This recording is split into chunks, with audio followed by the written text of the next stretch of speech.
I think sometimes when we're younger, like we're in school, we hear about the typical jobs that we all know of. Like we see our amazing teachers in school, we see like a lot of nurses, we see, Right. kind of some of these roles that we commonly know that women have. Like, and often they're these really amazing helping careers, right? We're helping people, we're caring for people. But there are so many jobs that women are doing right now that usually aren't like highlighted anywhere or they're not talked about anywhere. And I think a lot of it is sometimes we don't know that these women exist, that we don't know that these women are doing these jobs. But also sometimes we may know these women ourselves. Like I have some really intelligent, smart friends who have awesome jobs, but I don't ever actually have the time to sit there and ask them, what do you really do when you go to work every day, Yes, 5 days a week, year after year? Like, what does that actually look like? What does that entail? I am very thrilled, super thrilled to be talking to Julie Berman. And Julie is a host of the Women with Cool Jobs podcast, where she shares stories of women who have unique, trailblazing, and innovative careers. She's interviewed a diverse array of guests, including a New York City plumber, a smoke jumper, a skinfluencer, a robotics engineer, toy maker, heavy equipment operator, a 3D printing scientist, a paleontologist, a voiceover actor, and more. You know, when I was reading these, I was thinking, how cool. And Julie's background is in instructional design and editing, adult education, and now podcasting. She lives in a suburb near Phoenix, Arizona, with her awesome husband and two little boys. And today, what we will be focusing our conversation, and Julie will be sharing three S's that all successful women with cool jobs have in common. So first of all, welcome, Julie. I'm super, super excited for you to be here talking to us. Thank you so much, Fiba. It's a pleasure to be here. Yay. So, I definitely will ask you to tell us a bit more about you, but I was just reading, right? And like the New York City plumber, smoke jumper, skinfluencer, like what a wide array of, jobs and things that you might not even have ever thought about that exist. Yeah. Yeah. And that's exactly it. Why I love doing this podcast and why I am so passionate about this is that I think sometimes when we're younger, like we're in school, we hear about the typical jobs that we all know of. Like we see our amazing teachers in school, we see like a lot of nurses, we see, Right. kind of some of these roles that we commonly know that women have. Like, and often they're these really amazing helping careers, right? We're helping people, we're caring for people. But there are so many jobs that women are doing right now that usually aren't like highlighted anywhere or they're not talked about anywhere. And I think a lot of it is sometimes we don't know that these women exist, that we don't know that these women are doing these jobs. But also sometimes we may know these women ourselves. Like I have some really intelligent, smart friends who have awesome jobs, but I don't ever actually have the time to sit there and ask them, what do you really do when you go to work every day, Yes. 5 days a week, year after year? Like, what does that actually look like? What does that entail?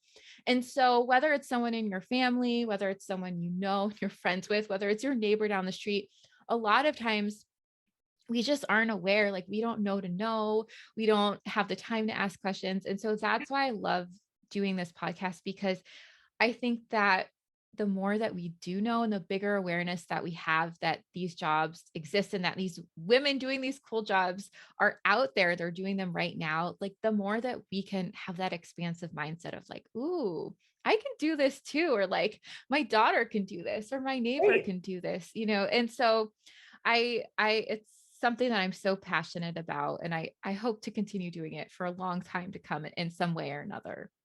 Right. No, I'm so with you because I feel like you are not going to reach for the job unless you know that it exists. Right. And, I recruited for over 10 years and I have come across like, oh, wow, this sounds so cool. I didn't know that existed as a profession. Right. And I think it's so inspiring that it's kind of like we have what you're doing, you're shining the light and opening up the opportunities for women to hear what could be possible and what other Yeah. women are living. So thank you. That's amazing service, I think, that you're doing. Thank you.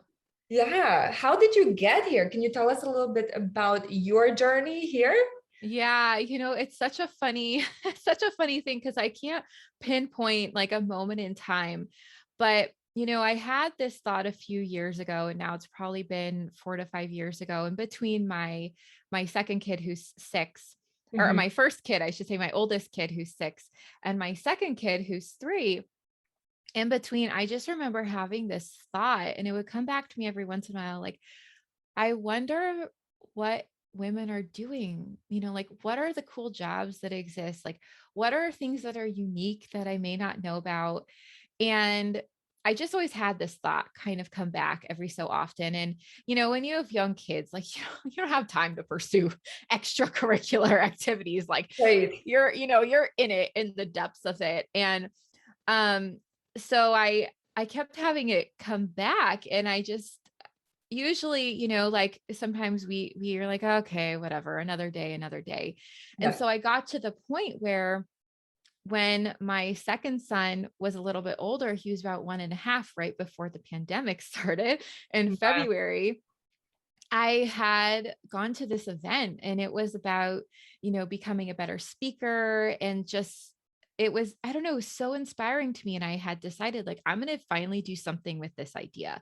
Like, it was time. I had organized childcare for my youngest, one day a week. And I was so excited because I had just told the woman, yes, let's do this on a regular basis. Like 2 weeks before before everything went Shut crazy down. and yeah, shut down. And I had my oldest in preschool, and it was like finally my moment to take some time to focus. And then I didn't know what a podcast was. I had never listened to a podcast. I didn't know the difference between a blog or a vlog or YouTube or any of that. Like I just really don't do tech unless I have to. Yeah. And but I was at that point like really enamored with the idea so much that, and I felt so passionate about it. And it was finally like, I felt like it was my moment to do something.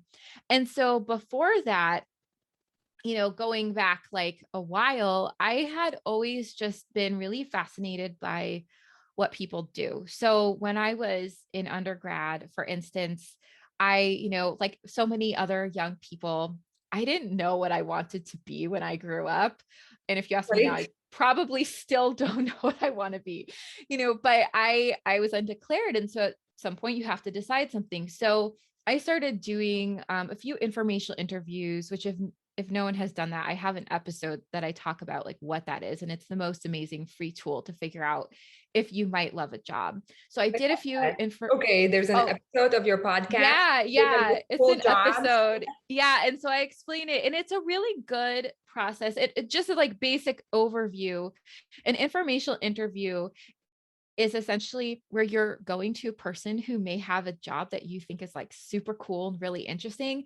You can go to them and you're just asking for like 15 minutes of their time, and you're saying, okay, well, what are the things that you love about this job? What are the challenges of this job? Like, if you want to have a family, if you know that you probably want to have a family, what is it like to have a family with this job? Do a lot of women have families in this job? Yeah. An example of like probably a job that's harder, I've heard, for women is surgeons. Like it's hard Yeah. to achieve being a surgeon and be a woman. And that's kind of how it's been. Hopefully it will change. But and some jobs are maybe easier to be a woman, Yeah. Yeah. um, Totally. and balance. And so it's that opportunity. And the great thing is it's free. You're basically complimenting someone by asking them in a way, as long as you do it really nicely, because you're like, I love your job. It sounds awesome. And so usually Right. people want to help you. And And people it's want not a to share huge, their stories. yeah, yeah. And it's not a huge time commitment. People want to share what they're doing. And, Yeah. it's like we all want to share who we are and why we love doing what we're Yeah. doing. Yeah. And so I had done that actually in college. I thought maybe I wanted to do interior design. And I had interviewed a few people over the summer who were interior designers professionally in different context. I think one woman was in more of commercial, another woman was in residential. Mhm. And then I was signed up to do these courses in undergrad, and I got to like the second day and I was like, oh my gosh, this is not for me. I just like the skill sets that were required and the reality of doing that degree and then being in that field through speaking with everyone, and then in combination with starting a few days, it just wasn't my cup of tea. I still tear out pages of magazines and pictures that I love, and I still love it, but it wasn't meant to be my profession in Oh my that God, that way. is so powerful because Yeah. I've talked to people and I've heard stories of people going through for advanced degrees, right? Yeah. And then trying it out and realizing Yeah. this is not energizing me. This Right. is not what my heart and soul wants. This is not the right fit. And you're sharing, this is such a powerful tool. So go ask somebody, Yeah. connect with people, maybe several people who are doing it, and ask, what does it look like, right? What hours are you working? What training did you get? How did you start it? Yes. How did you start, and what are you even making, right? So you can kind of Hmm. start getting a realistic idea. I love that. That is a Yeah, thank service. you. Yeah, and the beauty of it is exactly it goes to what you said, because there is nothing worse than spending a boatload of money on, resources or tools, or spending like a lot of Time, time and tears, time, yeah, isn't it? on education of some sort, whether it's training or a degree, and then you get in that and you're like, oh dude, like this is not what I thought it was going to be. And the really cool thing about the information interview process, and I wish like more people knew about it and would take advantage of it, is because you can kind of I mean, you can't go through the whole thing, but you get a really good sense by talking to a handful of people. Like, does this sound like something I could do, that I would love to do? Can I deal with the good and the bad? Like, does this align with what I want for my future and my vision for myself in 10 years or 20 years or what have you? Oh my God, you're preaching to the choir. I'm like, yay, my soul is singing, because I did that in my 20s. It's such a Okay. powerful tool. I was thinking, I was questioning, I had this back and forth, and then I had the idea of life coaching. Uh, And then I yeah. went, like you said, I talked to like two or three life coaches and asked, all these kind of like, what does your day look like? What are you making? Kind of what can you share from the day-to-day practical? So I love Yeah. that. This is so good. So Oh, thank you. keep I'm going. glad. I love the Yeah. overview you're giving. You're giving such a great kind of leading down your path of kind of how you ended up here. And I love what you're sharing about, you had that question and kind of Yeah. that inquisitive kind of nature to explore, and you followed it. Yeah. And it's funny, like looking back now, you of course don't connect the dots at the time when you're Right. younger. But looking back now, at that experience, and then even when my undergrad degree is in journalism and Oh. PR. So I always kind of was curious about things, I Mhm. would say. And so as I went through, like I would always go to networking events, and I'm the type of person who actually at the beginning, when I was younger, I was very shy. And as I've gotten older, I've kind of really forced myself to get better at things. Cause Yeah. I think in our society too, in America, like it is a little bit easier to be, um, eh, I guess, an extrovert or extroverted in some senses, even if you're an introvert in some ways. And Yeah. Learning so how to connect with people, right? yeah, and it's such an important skill. And so I always, when I was in undergrad, and then especially afterwards, I would go to different events, and sometimes I would just get so overwhelmed by talking to people when you're in this new room of people, you don't know anyone, you don't know anything about the situation, especially if it's your first time. And so It's intimidating. it's so intimidating. And it's like a young 20s, it's like, especially like, who am I to be here? What am I doing? I don't know what I do, all Yeah. these things. And so I would go in and I would just start asking people about what they did, because I always thought it was really fascinating. So if nothing else, if I didn't know what to say, I would just ask people like continuous questions about, oh, well, what do you do? And what does that mean? And like, what, like, who do you work with? And so over time, I think I just naturally kind of did that anyways. I like to hear about what exists in the world. Like, what are the possibilities? Yeah. And learn the details about like just the things that you don't even know to know about. And so because I kind of was always doing that, I think luckily I after I worked a little bit in PR, wasn't quite my jam. And I moved on to higher ed.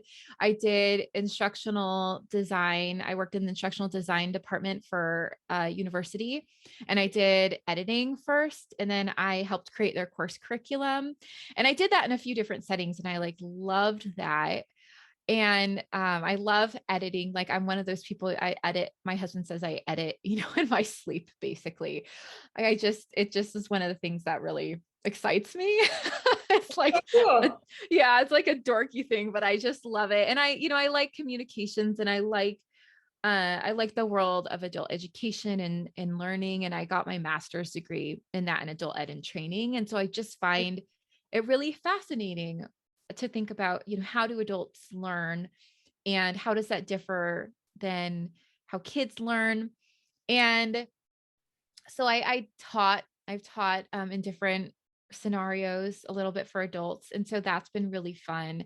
And, throughout all of that, like, I think that the biggest thing that I love as part of what I do now with women with cool jobs, and I think really that helped get me here, is the idea of we can always learn new things. Like, as adults, we don't always give ourselves credit for being able to learn something new, or we're like really harsh on ourselves when Yeah. we start something. We don't I think we forget so easily that like we had to literally learn everything, like we had to learn how to swallow when we were tiny. We had to learn how to then chew and cut with scissors and drive. And, Right. how do you be successful in a work environment with other people you don't always agree with?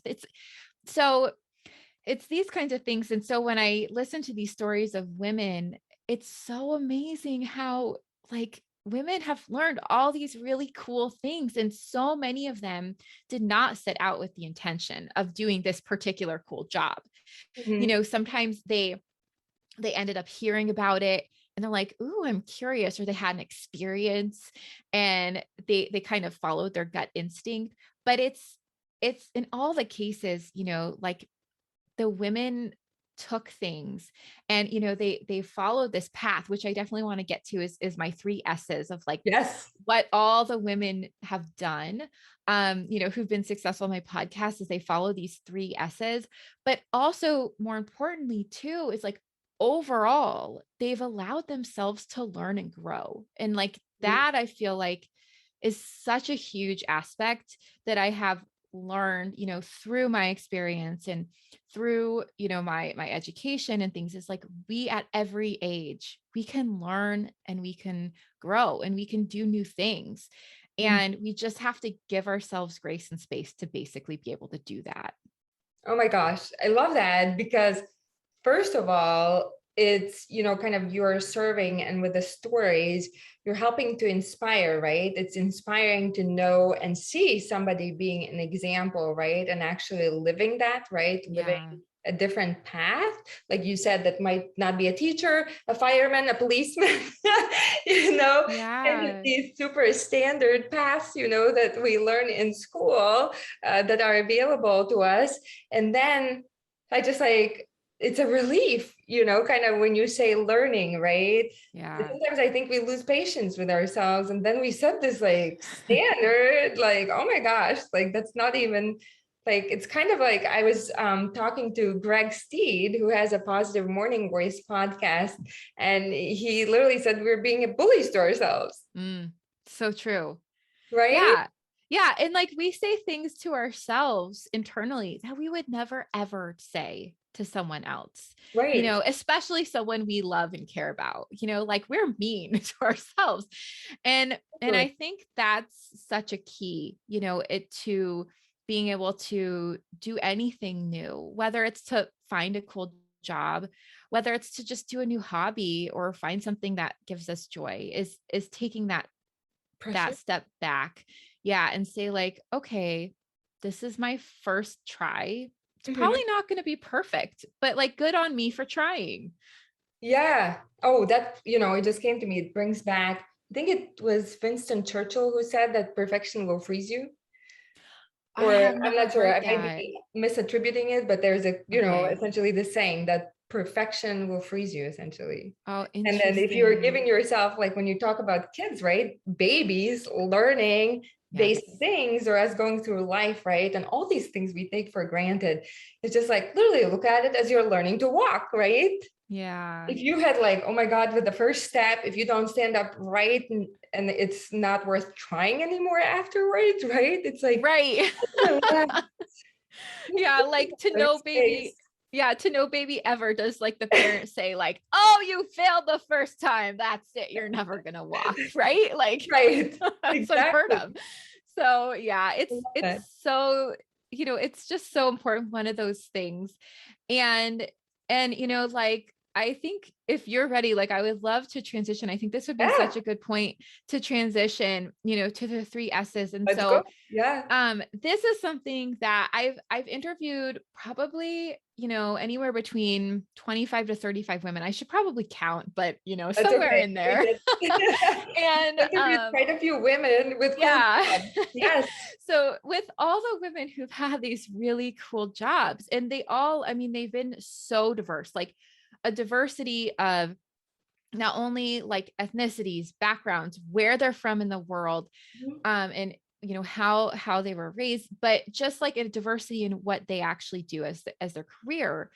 There are three things that are in common for all of them, and I think that they are so key to myself included, all women being able to really either find a cool job or find something that inspires us that we love doing. Because I know not everyone's looking for a job, and maybe, you love what you're doing, but I think a lot of times we are always looking for something that's going to inspire us, or that like we want to do that, that we feel like we're of service somehow, or that we're Yeah.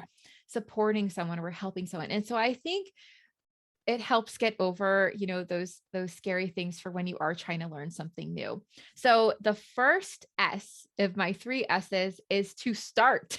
I love that. And it's like one of those things that sounds so obvious, but it is literally such an important step.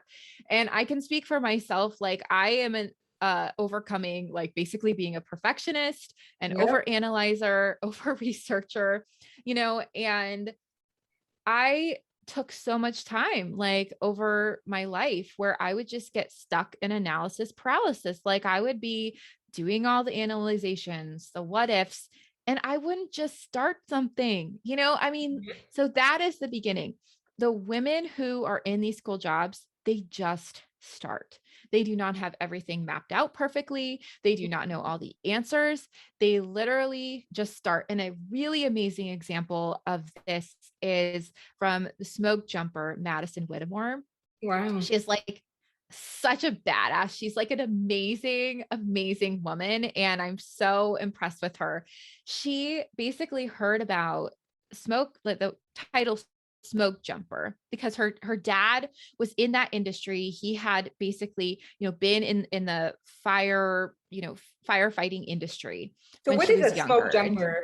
If you can just, so, okay. yeah. Yes, of course. I'm glad you asked. I didn't know what it was either, so I should know to explain that. But a smoke jumper, if you do not know, is basically the top tier of a firefighter. Oh, wow. And what they do is they're basically jumping out of a plane in 100 pounds of gear, and they have a parachute. So they're coming down to the ground and they're literally walking towards the fire to go Oh my fight gosh. the fire. And so they are the top tier of firefighters, because not only do they need all that traditional firefighting experience, it is insanely competitive, because you have to be in not only incredible physical shape. Like if you can imagine, you're jumping out of a plane in 100 pounds of gear, and then you're trekking through nature, to this fire. She's a hero. So it's, yeah, no, they're really literally heroes. Like she is the Wow. epitome of a hero, and her colleagues are the epitome of heroes. Wow. And so they're in amazing physical condition. They're in amazing like mental health condition because you would have to be, right? Like if you're Yeah. literally know you're jumping out of a plane to walk towards a fire, you've Yeah. you've got to like have your stuff worked out so you can be as healthy as possible. And also, it's a really competitive process to become a firefighter. They have a rookie season where they try out for the position, and you've got to get through the rookie season. And not everyone does. And so these firefighters are elite. Like they are the best of the best in the country for a Yeah. reason.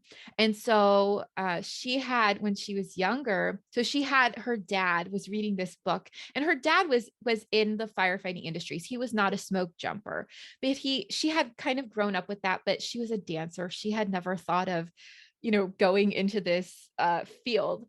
Wow. And yeah, it's an amazing story. And so she ended up at one point when she was younger, I think she was like 18, 19. Her dad was reading this book about, it was a fiction book about a smoke jumper. And she's like, oh, she had never heard the term. And she's like, Uh-huh.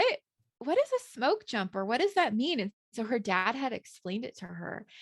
And at that moment, she was like, oh my gosh, like that is the pinnacle of firefighting. Like, I wonder if I could do that. Can I do that?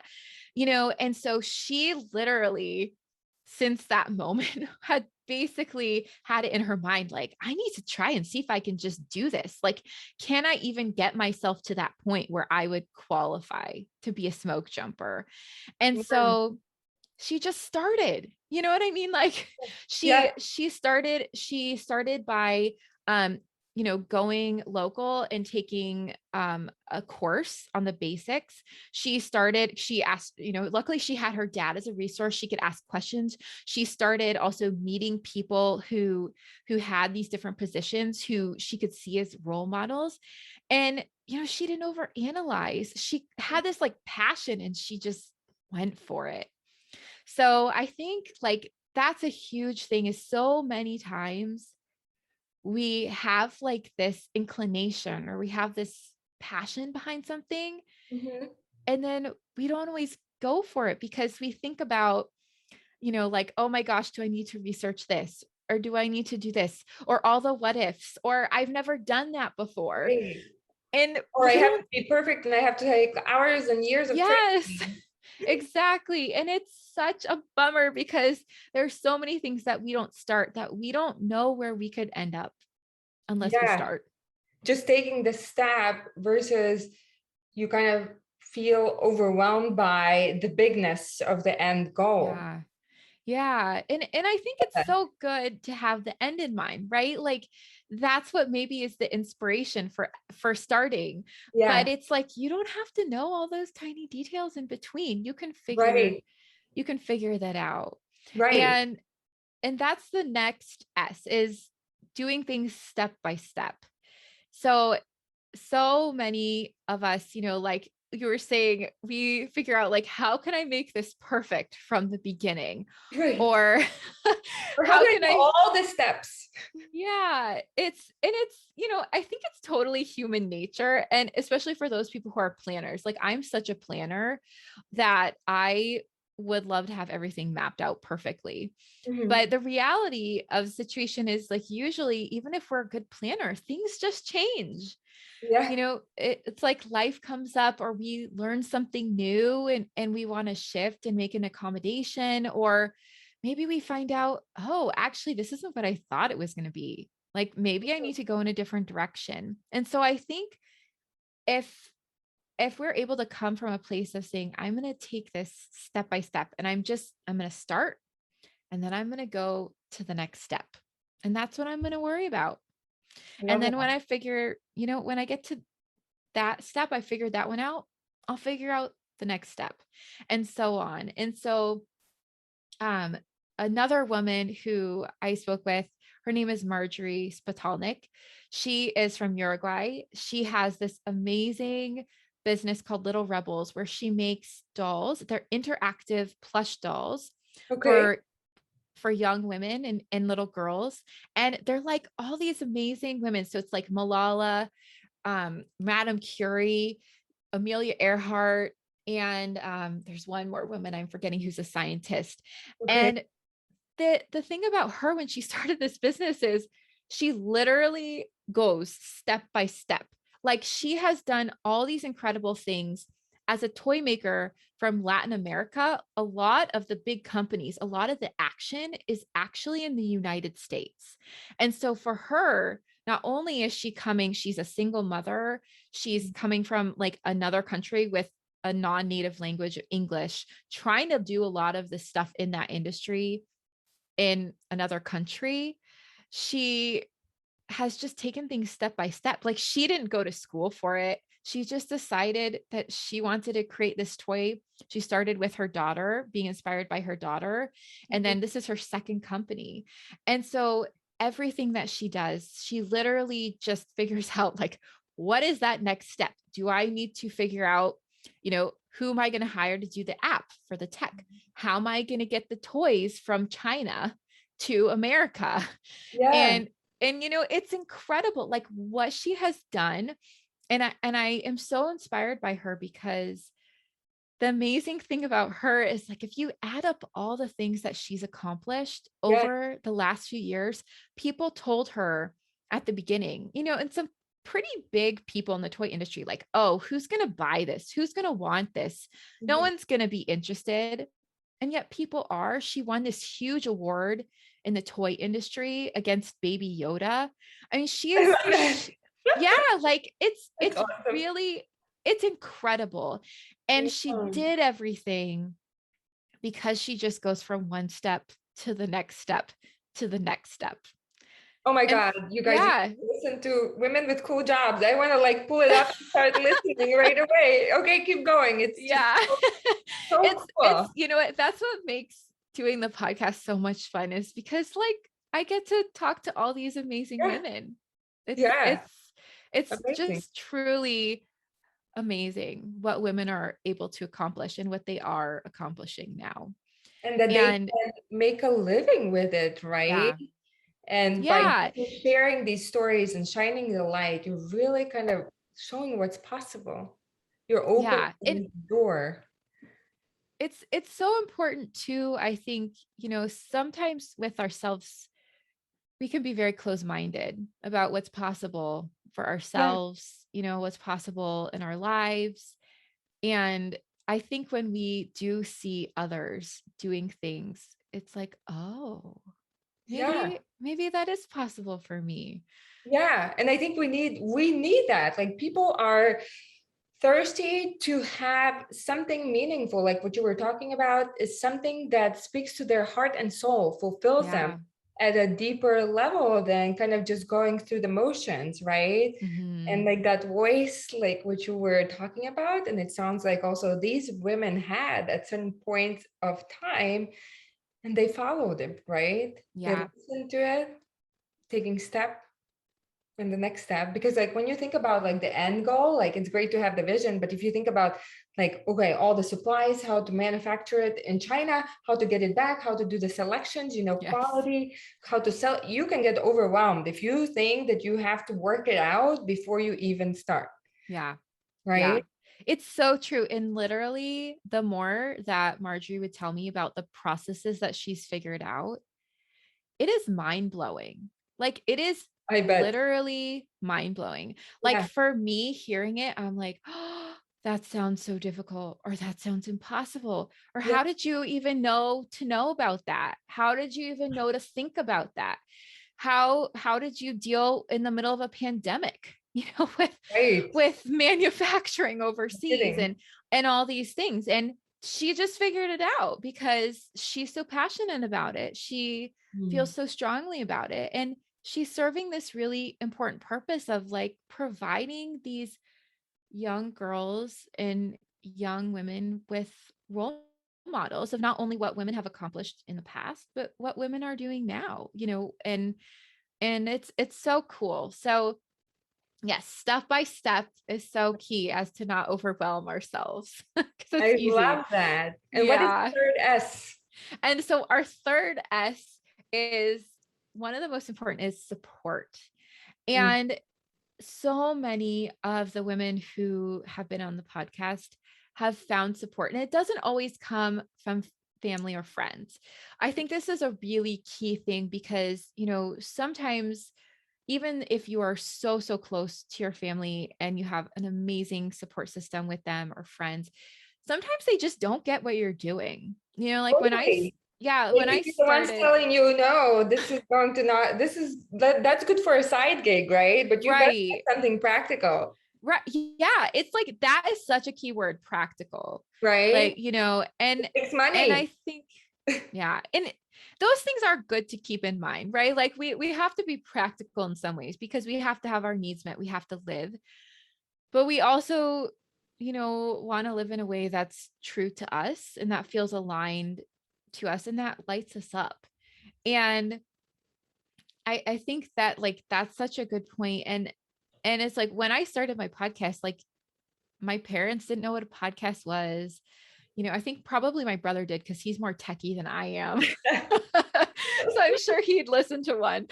But like I didn't even know where the app was on my phone. And I was like going and saying, I want to do this podcast.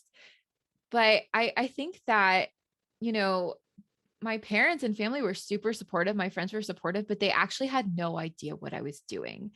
Mm, And it was really hard. I didn't know anyone who had a podcast.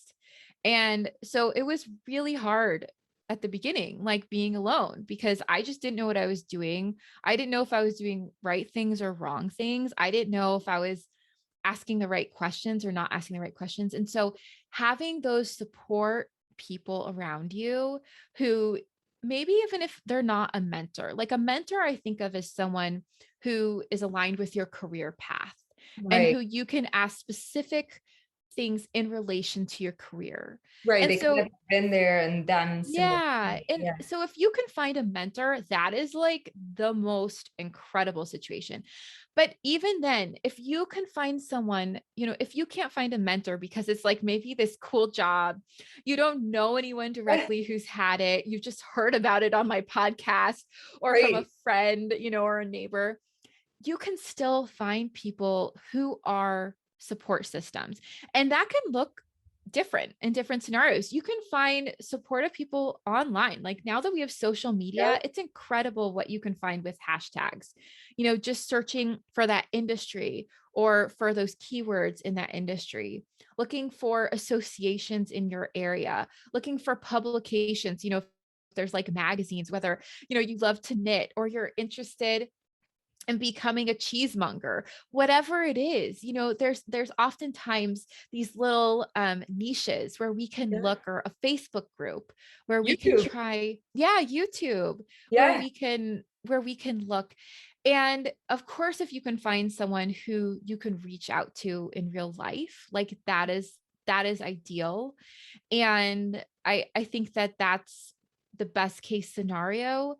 But Mm, even to have, sort of like those mentors that you look up to that you don't know, but they're people you can look to and see like, oh my gosh, they're setting this amazing example.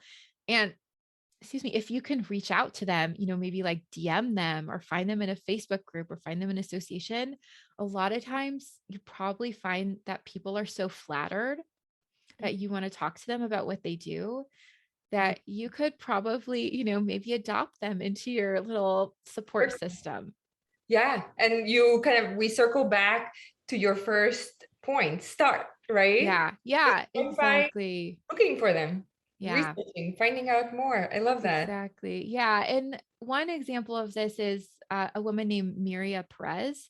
So she is a fossil preparator. So she's the paleontologist who I interviewed. Wow. And she started at like a young age of like 3, being obsessed with dinosaurs. And Wow. so she just loved dinosaurs. Like you can see she has a YouTube channel. She's all over social media on Instagram. She's awesome. And so she's got this picture of her where she has like a birthday cake with a dinosaur. She had a birthday party at 3. And so she always loved them. And so she got to the point where she was a young woman, like a young girl, like I think 11 or 12. And she actually started volunteering at her local museum. And she was able to find mentors who believed in her because they literally saw how passionate she was about what she was doing. Wow. And, she was asking all these great questions and she was like just so in it, there's just such an authenticness to her excitement. And she literally has worked with some of the most incredible role models and people who set industry standards for that field of paleontology because she's just always gone on, from one thing to the next and found really supportive people and those mentors. And Mhm. part of it, I really believe, is because she had that authentic excitement, but I Mhm. think also it was because she probably just asked questions, maybe not officially to say, can you be my mentor? But like ask questions openly about how can I get better at this? Or what can I do if I want to go into this area? Like, what kind of education do I need? What kind of skills can I learn right now while I'm volunteering? Or Yeah. who else can I talk to? And when I spoke with her and did the interview, which was only a few months ago, she was working at a natural history museum in Texas, but she literally in the last few months, she actually is now working at the Smithsonian National Museum of Natural Oh, History. So it's that is amazing. she's incredible and she's like so young still. So she is going to be a rock star in her field because she's had all these amazing mentors and she's still finding more people, whether it's her peers or whether it's people who have a lot of experience who she can learn from. I love that. Oh my God, how inspiring. And how, like, that is just so cool. Not to be lame about it, but I would say that you are the woman with a cool job as well. Oh, thank you. Yes. So how can people find you, Julie? Okay, so you can find me in a few different ways. You can go to my website at www.womenwithcooljobs.com. You can also find me on Instagram the most. I'm at Women Cool Jobs there. And, you can DM me. I love DMs, or you can email me through my website. And I just love to hear from people. Perfect. And definitely go listen. I'm going to listen to more episodes of Women with Cool Jobs podcast. And I want to thank you for the service that you're doing because it's like for us to create right careers where we can start looking forward to Mondays and dare I say even falling in love with Mondays. I think we need to see what's possible, right? And Mhm. we will only follow it if we see it, or many times we'll follow it if we see it modeled, and what a powerful then ripple effect is that if you think it's possible and you start taking the steps, Yeah, right, start and then take the steps towards kind of your North Star, your children, you will serve as the most powerful example for your children, right? Because they exactly. don't really follow what you say, they follow who you are, who they see you Exactly. being. So thank you so much, Julie. I love talking to you. Oh, thank you. It's mutual. It's been so much fun. Bye bye. Bye bye.